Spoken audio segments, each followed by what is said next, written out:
Bismillahirrahmanirrahim. Assalamualaikum warahmatullahi wabarakatuh. Alhamdulillahi rabbil alamin. Wa bihi nasta'inu ala umuri dunya waddin. Allahumma salli wa sallim ala sayyidina Muhammadin sayyidil anbiya'i wal mursalin wa ala alihi wa ashabihi ajma'in, amma ba'd. Segenap puji beserta syukur kita persembahkan kehadirat Allah Subhanahu wa taala.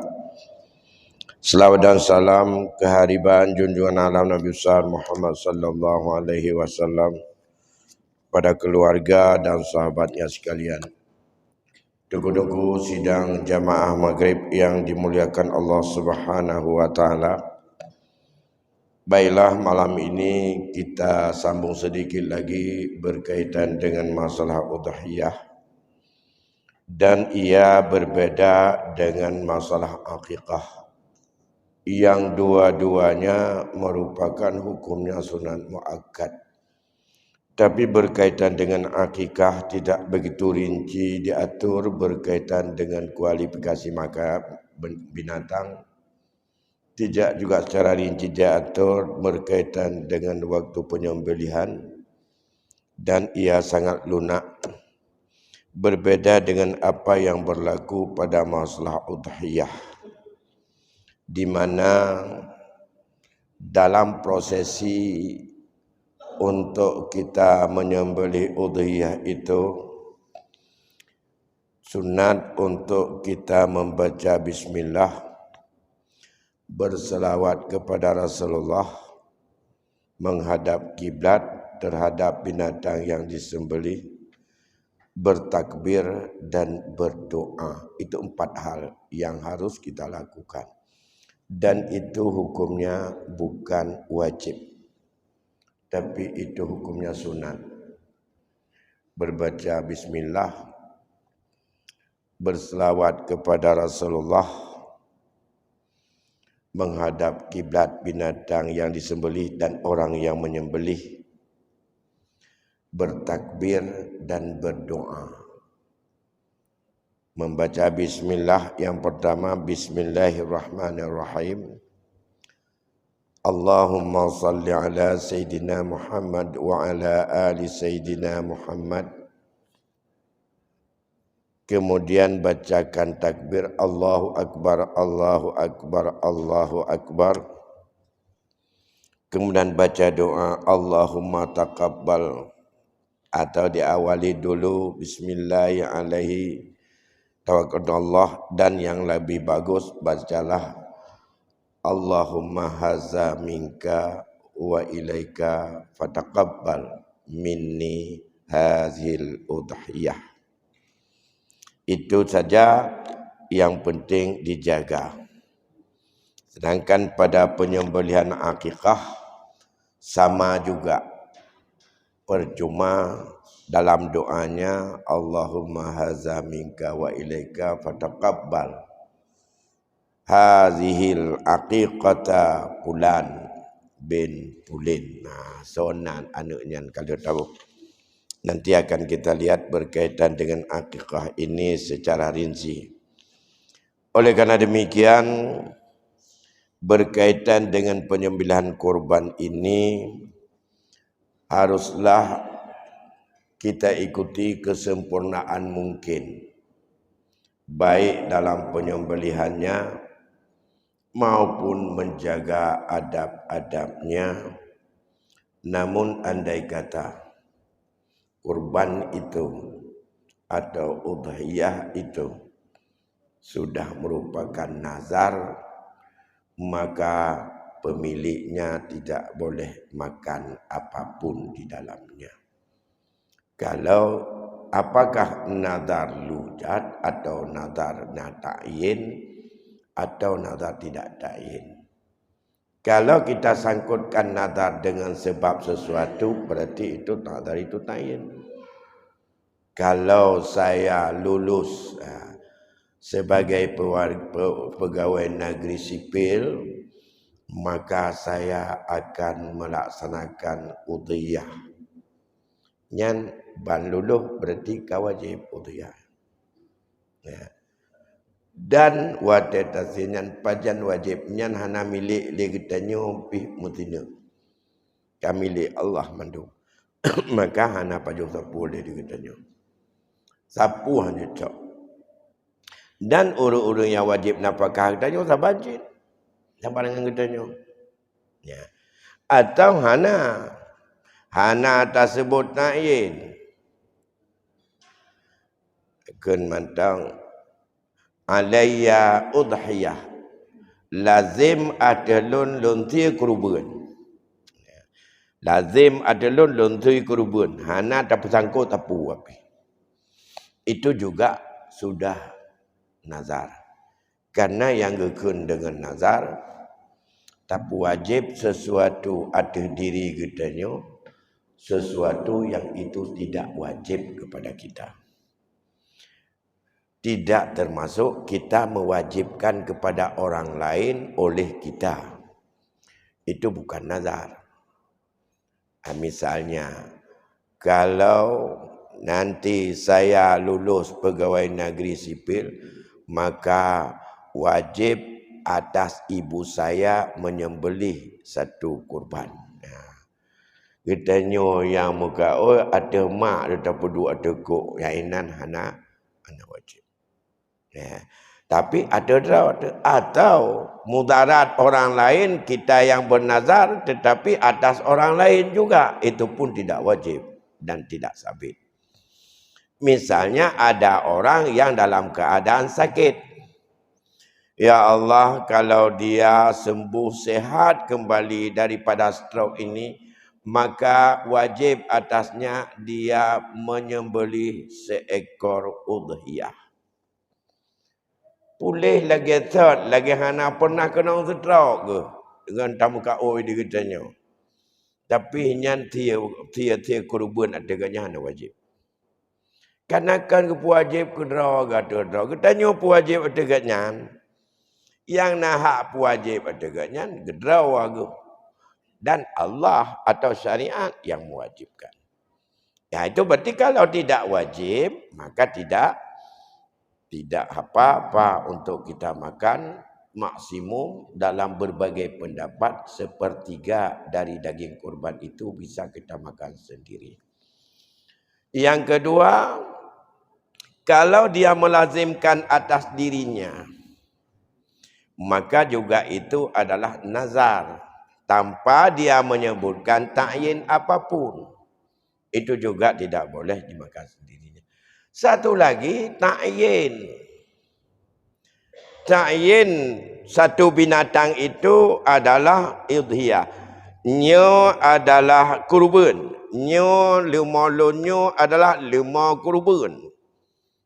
Nyan lumonya nyan kata ta'yin. Nyan pih hanjir de tapajuh kerod. Ya, karenanya dengan kata-kata yang konkret. Cuma kibanci cara jino kata hulmo atau kata hu kamai tanyang digap. Mana ser? Nyan gap dai kameng go. Pun nak kurban rencana lu nak kurban. Ya. Nyan punya rencana dalam ta'yin. Ya, rencana dalam ta'yin. Kalau belum ta'yin, maka binatang itu belum disebut dengan ta'yin kurbannya dan yang membuat ia adalah menjadi tidak boleh dimakan sendiri atau haram. Rencana. Bahkan ada satu kawal kepada insya-Allah ini adalah menjadi kurban. Insya-Allah. Kata insya-Allah juga belum ta'yin. Tapi kalau dikatakan yang gamdan ego kameng yang kata lega. Inilah, ini kambing kurban. Itu udah ta'yin. Jadi inilah bagaimana bagi kita yang melaksanakan ibadah kurban untuk menghindari karena kita mau makan sendiri lagi sedikit, tolong itu dijaga betul-betul agar tidak bisa untuk beralih menjadi ta'yin. Kalau sekarang kita bilang lunuk dia kurban, ini belum ta'yin karena binatang belum ada. Bahkan kita enggak tahu mana binatang yang belum dibeli. Nah, Kemudian satu lagi, bagaimana kalau menyangkut dengan masalah apapun yang ada pada binatang kurban, tidak boleh dijual, tidak boleh dijadikan upah bagi orang kerja, dan juga amil kalau dia statusnya sebagai wakil juga sama. Lantas bagaimana kalau ada rencana ini kita masak satu belangong dan kita makan sama-sama. Nyan kalau satu kambing langsung diambil dalam banyak kambing dan kambing itu dimasak dan dipotong, itu tidak boleh. Sama dengan yang punya kurban kambing tersebut, gak ada apa-apa, semua makan. Tidak ada yang disedekahkan lagi kepada fakir miskin, gak ada sedekahkan hadiah atau dihibahkan kepada orang kaya. Karena sudah semuanya. Padahal fataimul ba'isal faqir. Yang pertama, fakulu minha, makan oleh kamu sedikit.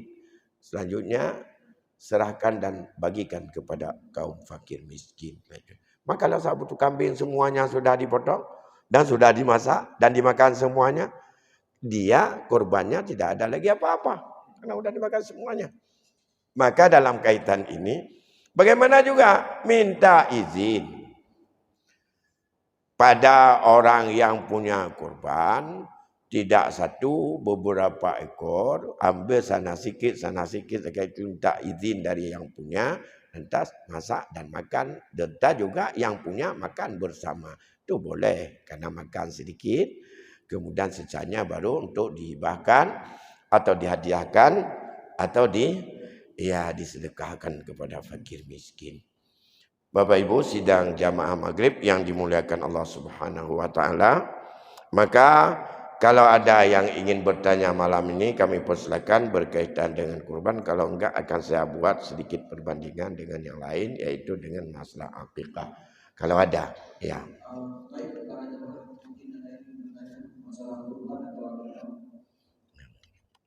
Belum ada?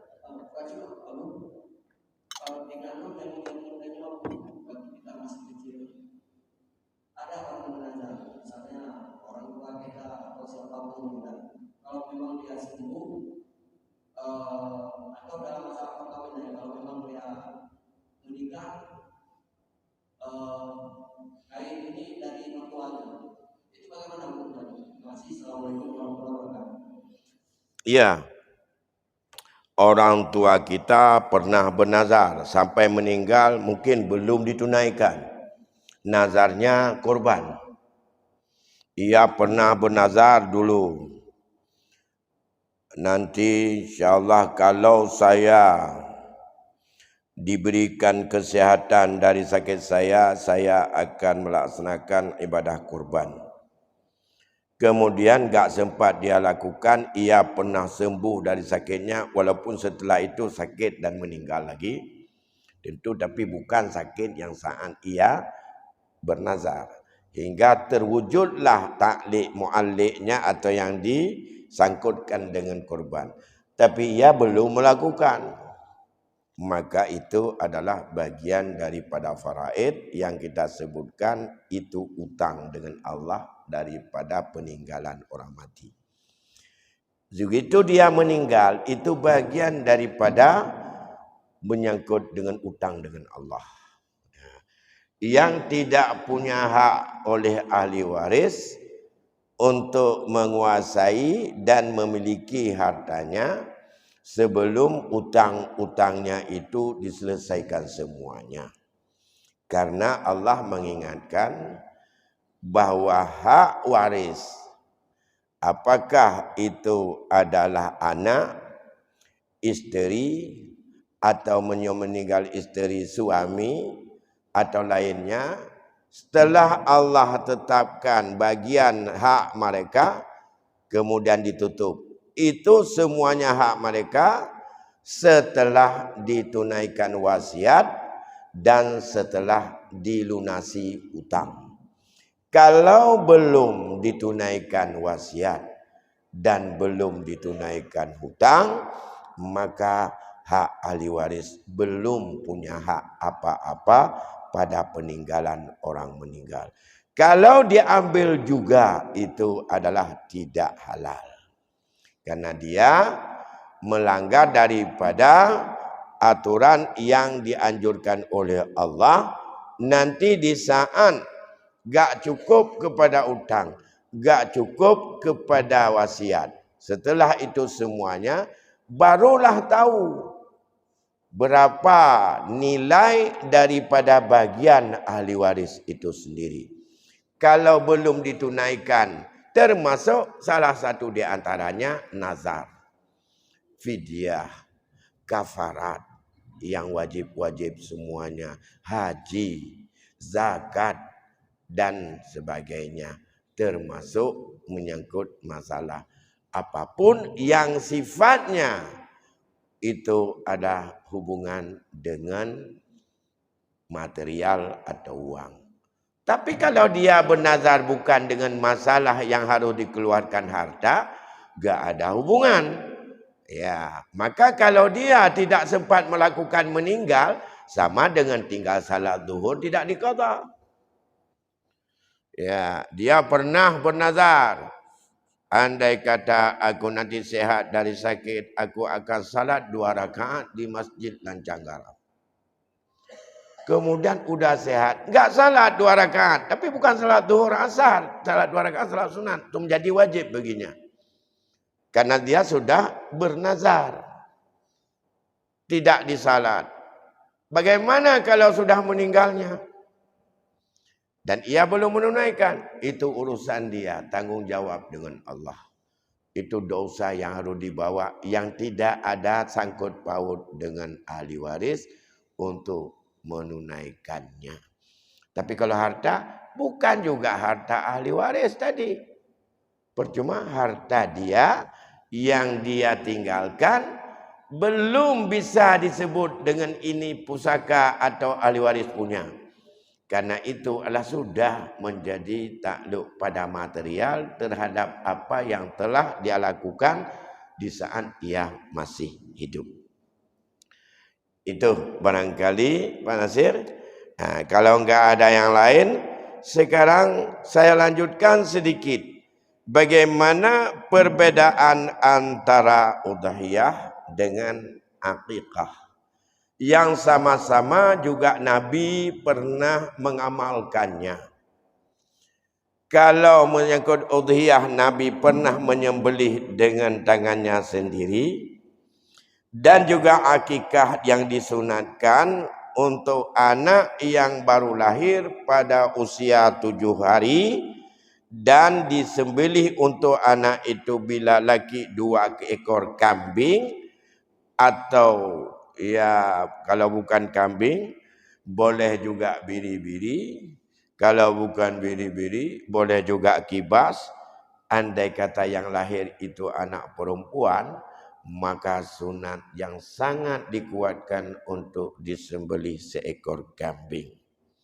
Di mana menurut bahasa, makna daripada akikah adalah menurut bahasa lebih masyhur dipakai itu untuk rambut, makna rambut. Yang ada al-aqiqah adalah rambut yang dibawa dari alam rahim oleh si bayi. Makna aqiqah menurut bahasa. Ya. Jadi bayi yang baru lahir, yang kon timoh tu udunnya, yang timoh masalah kandungan begitu lahir, nyan rambut itulah menurut bahasa itu aqiqah namanya. Kemudian kalau menurut pengertian syarak, aqiqah adalah nama bagi sesuatu yang disembelih pada hari ke-7. Dan hari ke-7 itu hari dicukur rambutnya si anak. Dan telah diberikan nama. Ya, ini. Jadi asal kata aqiqah rambut. Menurut syarak dipakailah kepada seekor binatang yang disembelih pada hari ke-7. Yang hari itu dicukur rambutnya. Rambut si bayi itu. Ya. Karena meno dikatanya kadang-kadang wata akikah kalau ega dia kerut pada akikah. Jadi oknya gimana? Kalau kau ronyan kalau ada kerut. Tak, sebenarnya yang asal usul begitu. Sunat pada hari ketujuh disembelih seekor kambing pada hari itu untuk dicukur rambutnya si anak tersebut. Ada yang mengatakan awal cukur rambut dengan sembelih kambing. Ada yang mengatakan sembelih kambing dulu baru cukur rambut. Rata-rata orang kita menyembelih kambing dulu paginya, cukur rambut kalau udah matang daripada daging kambing. Kamasa si kambing itu baru cukur, menyonam temu cukur. Menyana kake al-halak mentong ba uronyan, yaitu untuk pecicap bahasa kita. Nah, ini didasarkan yang pertama kepada hadis Rasulullah, al-ghulamu murtahanan bi aqiqatin tuzbahu anhu fil yaumis sab'i. Wa yalhaqu ra'sahu wa yusamma fihi. Anak-anak yang lahir itu dia tergadai dengan akikahnya yang disembelih untuk si anak pada hari yang ketujuh dan dicukur rambutnya serta diberikan namanya. Nah, itulah.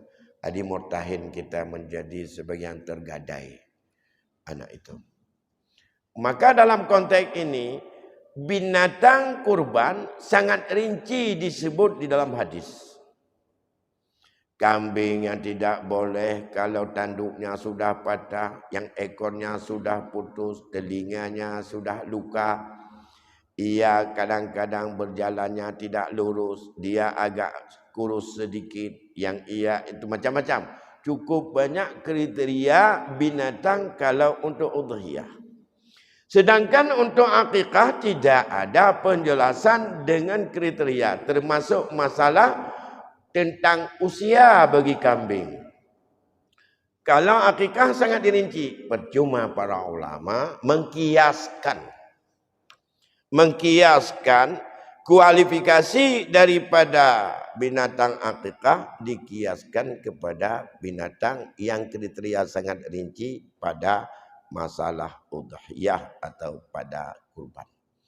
Ya, jadi harus bagaimana binatang yang diakikahkan sudah sampai umur juga 1 tahun penuh, atau ada mengatakan dia udah usia 6 bulan. Ada mengatakan bila gigi dasarnya sudah jatuh dan sudah diganti dengan gigi yang lain kalau kambing. Nah, itu baru. Itu semuanya kriteria itu bukan pada akikah. Pada udhiyah percuma akikah dikiaskan atau dianalogi pada masalah. Yang kajian udhiyah memang sangat rinci, sangat spesifik berkaitan dengan kualifikasi binatang. Dalam akikah hanya dibandingkan hukum pada keadaan atau kriteria atau ciri-ciri binatang yang ada pada udhiyah. Nah, kemudian berkaitan dengan akikah ini, andai kata pada hari ketujuh tidak sempat untuk disembelih atau belum mampu atau barangkali ya karena ada sesuatu dan kondisi mungkin mengingat ibunya belum begitu sehat macam-macam dengan pertimbangan macam-macam, maka dia masih tetap dianjurkan pada hari 14. Itu tidak juga bisa pada hari ke-21. Tapi rambutnya jangan dipertahankan lagi kalau sudah lama kali. Kalau juga tidak terus sampai ia batas balik. Ada satu kawan mengatakan kalau sudah balik tidak lagi sunat kepada ayah dan ibunya. Tapi sunat kepada dirinya untuk mengakikahkan bagi dirinya. Kalau kita tidak diakikah oleh bapak dan ibu, sekarang kita udah gede. Ka balik aja tamital teki kerot, kana belanja rot, Sunat akikah tetap disunatkan. Atas siapa? Bukan atas ayah dan ibu lagi. Sudah sunat akikah itu dilakukan oleh dirinya sendiri dan beda hukum. Dan tidak ada urutan. Tidak ada tertib antara akikah dengan kurban ataupun dengan udhiyah. Akikah lain latar belakang sunatnya. Yang batas waktunya tanpa ada penghabisan. Sedangkan udhiyah ia disunatkan tiap tahun. Untuk setiap keluarga. Kita dan seluruh keluarga setiap tahun tetap ada sunat kifayah. Sedangkan akikah hanya sekali. Kalau sudah disembelih pada usia 7 hari. Tidak ada sunat lagi untuk disembelih nanti hari ke-14. Jangan nanti juga hari 21 sembelih lagi. Kemudian karena tiap tahun atau setiap 7 hari sekali. Tidak ada. Dia sekali yang disunatkan untuk akikah setiap bayi itu lahir ke dunia. Kalau tidak disembelih di saat masih tanggungjawab wali atau ayah, maka sunat juga akikah sekali itu walaupun dilakukan oleh diri sendiri. Sudah. Sedangkan udhiyah ia disunatkan sebagai sunat kifayah tiap tahun. Tahun ini sudah lakukan untuk udhiyah. Tahun depan sunat lagi. Tahun depan sudah lakukan. Tahun depannya sunat lagi. Setiap ada kudrah ataupun ada kemampuan ia untuk berudhiyah selalu untuk disunatkan ia untuk berakikah. Dalam mazhab kita berakikah 1 ekor lembu boleh. Dia 5 juga akikah. Biuk kami. Bagaimana kalau disembelih 1 ekor lembu langsung? Boleh. Bagaimana kalau 1 ekor unta disembelih untuk akikahnya? Boleh. Boleh untuk 1 orang. Tapi jangan dikumpul 7 orang anak. Itu tidak ada warid. Nyuka 7. Nyuka kita belum 5. Tapi nyuka akikah untuk 7. Yang tidak. Ya. Kenapa kan? Dalamnya masing-masing. Ya. Tapi saboh 5 juta akikah. Untuk anak yang ia sendiri belum diakikah oleh orang tuanya. Itu dibenarkan. Ya. Kemudian ya, berkaitan dengan akikah ini yang harus dilakukan. Prosesi akikah itu adalah yang pertama. Sunat saat itu adalah mencukur rambutnya si bayi. Kalau itu pada masa yang belum dicukur rambut. Maka sebenarnya andai kata dipersiapkan diri untuk akikah karena mau mencukur rambut. Kemudian rambut itu ditimbang. Dan rambut itulah yang dibayar. Dengan nilai emas bersedekah kepada fakir miskin. Paduk berat yang setelah dicukur habis di kepalanya yang cukur di bawah. Setelah itu sunat pada hari itu diberi nama. Sekarang namanya kita tidak bisa lagi nunggu akikah. Kalau BPJS itu begitu lahir di rumah sakit itu langsung harus ada nama. Kalau enggak nanti enggak bisa untuk diproses biayanya. Nah, maka dalam hal ini boleh nama ditetapkan itu.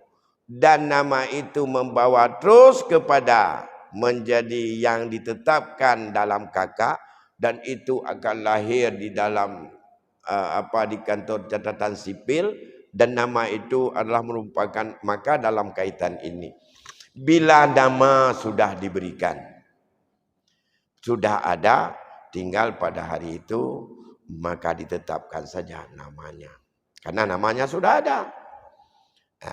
Bahkan itu lebih bagus hari itu sudah ada penetapan nama.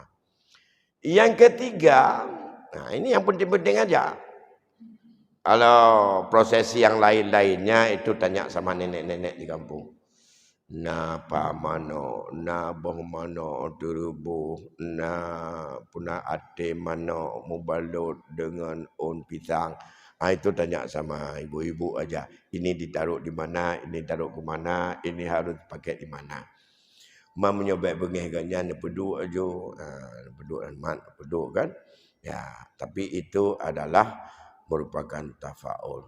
Tapi kalau tafaul dalam kitab dikatakan bahwa untuk bersedekah dengan yang sudah masak pada akikah dan lebih bagus diantar kepada fakir miskin daripada diundang. Akikah lebih baik diantar ke fakir miskin daripada diundang kepada tempat kita. Yang kedua, yang diantar itu adalah daging yang sudah dimasak. Kalau pada kurban, daging yang masih mentah. Sunat diberikan kepada orang lain. Itu bedanya. Kemudian yang tafaul di situ. Tapi saya agak tahu. Tapi tidak mengurangi. Bagaimana? Maunya semua tulang-tulangnya enggak ada yang dipatahkan. Kalau pada akikah, yang god yang ubena tulang kameng yang mesti krek baik patah. Nah cara? Kak kita taguan aja menan, kita taguan tiga. Kita taguan ti kameng akikah lagi peralang kitab tiga. Belangang beraya, baik mengkengkeng ibu pau luar. Tulang lutut panjang-panjang aja menan kan. Yang tulang gatih di mulai hino butruk ujung kedua bejanjat pajuh menan aja. Ya. Ada pendapat dalam kitab ini tafaul supaya kuat daripada tulang-tulang anak itu nanti tafaulnya. Jadi baik tak wuyat-wuyat. Yang ini kena nah galai main bola ke patah kadang-kadang yang kena letak wuyat-wuyat kadang. Nah, tapi saya enggak tahu ubena akikah termasuk gurau-gurau yang pegang tetap wuyat-wuyat kalau mucang bebeno ka bakar atau kanainan kan. Tapi menyoal kitab kepegah lebih baik akikah itu tidak dipecahkan tulang belulangnya. Dipancik panjang-panjang dan juga lagi. Cita gun tiga kadang nyawa lagi nyan mangan. Kayak apa je dah dulu ruto ada nan tu dan kayak apa je kayak kau juga ramai kan. Tak apa kau je nah. Itu yang ada tafaulnya. Selanjutnya yang terakhir pada hari itu sunat halak. Artinya sunat pecicah. Dengan apa yang paling bagus? Terutama dengan yang manis-manis. Kalau ada kurma. Kalau enggak ada kurma yang manis-manis. Kalau ada yang tidak belum kena api. Itu yang lebih bagus. Dihalang yang lebih bagus oleh orang yang kita harap supaya ada tafaul anak itu bisa ikut seperti dia. Besar dia tapi bukan tafaul saja, setelah itu ada usaha mengarah ke situ. Supaya dia menjadi seorang nanti hafid. Suruh halal sama hafid. Semoga anak ini nanti akan seorang penceramah. Cari penceramah suruh halal sama dia. Jadi katanya itu halaknya jangan pakai sendok. Ya. Kita biasa orang halak anak-anak itu pakai sendok. Lega gepeh bu gede dumpu kena kecak tendak ke betul untuk nya apa agaknya gede anak-anak kenong jaro agaknya dengan babah nemit. Tujuan halak ngaji yang nabak jaro daripada gurenya. Mamanya keculak gede canca keculak babah nemit pun beda agaknya dengan siapapun sama aja. Baik ke halak, baik ke petuliang bu dengan canca. Mamanya tu keganyan. Baik ni apa ganyan? Sebab dia tanya mana cerubi tak kadang-kadang gelit hatat. Baik dia culak dengan cara ganyan ke dia buat anak alun. Yang cara yang canca je kan. Menyajara tengkuhan je kan. Tak wap tengku. Canca nak masalah. Ubena orang kali pertama canca yang lah babah ngai mendung kenan. Yang macam babah kali tamong cancanya. Tak cok cancanya tak culak dalam babah haji. Mudah-mudahan ubena macam pikiran dan akai udang yang kait tamong cancanyo. Begitu bak ada banyaknya. Makanya tak Yang kedua, saya ini ingatan orang tua-tua saya. Di saat dihalak, jangan pakai jari telunjuk. Disuruh pakai jari tengah. Dan harus kena langit-langit si bayi. Dengan ujung jari tengah daripada orang yang halak. Baik popular bak kursi ji. Ulalah berkenang bak langit-langit anak mayaknya. Ya, yang ini halak. Itu yang biasanya akan bisa untuk dia akan mengikuti daripada orang yang mempecicaknya. Udah dua. Dan itu yang paling penting pada hari itu. Jadi kita kadang-kadang dalam suasana yang selama ini untuk akikah, kita tidak melanjutkan dengan beberapa hal tersebut yang sangat dianjurkan. Dan jangan dianggap akikah itu tersendiri, tapi itu adalah akikah disunatkan. Ada beberapa yang minimal hari itu sudah ada penetapan nama. Yang kedua, pada hari itu sudah diberikan minta tafaul dari orang baik-baik untuk mempecicapnya atau memberikan makanan yang manis kepada si anak tersebut. Semoga anak tersebut bisa mengikutinya dan terikut akhlak yang ada pada dirinya. Kemudian menurut yang dalam mazhab kita, boleh dengan apa saja. Kalau memang tidak ada kurma, boleh apa saja yang sifatnya itu manis dan untuk diberikan kepada si anak. Menyangkut dengan azan, tentu saja bukan pada hari upacara atau hari ke-7. Karena azan mulai saat lahir pada telinga kanan dan sunat qamat pada telinga kiri anak itu. Hikmahnya, maka ada sebuah kajian menunjukkan menurut Islam, anak itu begitu lahir, yang berfungsi pertama adalah indranya telinga. Saat mata belum ada fungsi, dia belum nampak apa-apa, tapi telinganya sudah berfungsi di antara panca indera yang 7. Beda dengan mereka. Mereka mengatakan fungsi pertama mata. Maka begitu lahir harus dinampakkan palang salib di depannya begini. Karena ngaiunya najuja. Anda berkata pun wet palang salib mereka. Supaya berituri ni palang salibnya untuk ikut. Nah, kalau kita disuruh untuk masukkan dalam jiwanya kalimah tauhid, kalimat azan, kalimat seruan untuk kebaikan dan peringatan untuk mau salat. Dan salat itu adalah merupakan tiang pondasi daripada agama kita yang sangat besar resiko andai kata dia meninggalkannya. Ini beberapa hal yang dapat saya sampaikan berkaitan dengan udhiyah ini. Silakan untuk kita berlomba-lomba dalam melakukan untuk berkurban. Semoga keagungan, kemuliaan amaliyah kurban itu yang dinobatkan oleh Allah, dan kurban merupakan balaul mubin, cobaan yang sangat nyata, kita bisa merasa ringan. Dan selanjutnya juga Allah akan sangat rindu dan senang dengan keagungan kurban ini. Walaupun dalam hati kita belum bisa untuk menerima tentang keagungan itu, tapi Allah menjanjikan udhiyah adalah merupakan zibhun azim. Ini sembelihan binatang. Jadi sia binatang untuk urarayanya merupakan sia yang paling mulia di dunia ini. Zibhun azim artinya sembelihan yang paling agung nilainya, yang paling agung hikmahnya, yang paling besar daripada pahala yang Allah sediakan kepadanya. keagungan, kemuliaan dan kehebatan daripada keagungan kurban mungkin belum masuk kepada seluruh hati umat.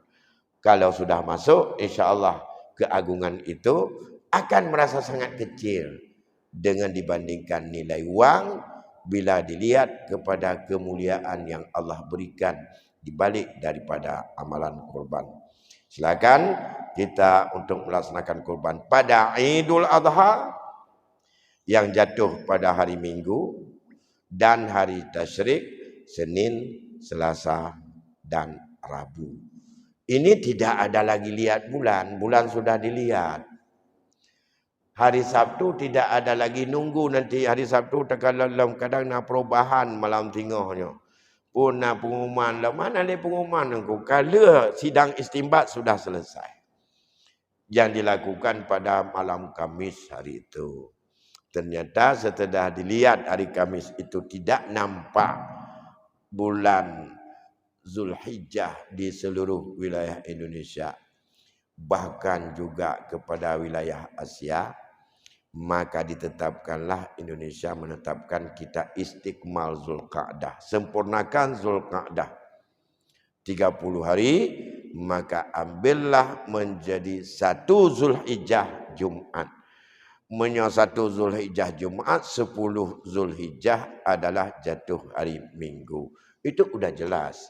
Berkaitan dengan masalah Asia juga sepakat. Pada hari itu rata-rata kalau saya tanyakan kepada teman-teman ahli hisab, memang pada hari Kamis itu tinggi di atas ufuk bulan itu masih di bawah 2 derajat. Belum sampai 2 derajat. 2 derajat sepakat Asia itu tidak. ASEAN bersepakat imkan ru'yah di atas 3 derajat. Sedangkan kalau tanya sahabat ahli hisab, pada hari Kamis sebelum sidang mulai hari Rabu sudah dihitung-hitung. Arab Saudi saat itu hari Kamis tinggi di bawah ufuk bulannya 5 derajat. Itu 5 derajat sudah memang mungkin sekali akan nampak.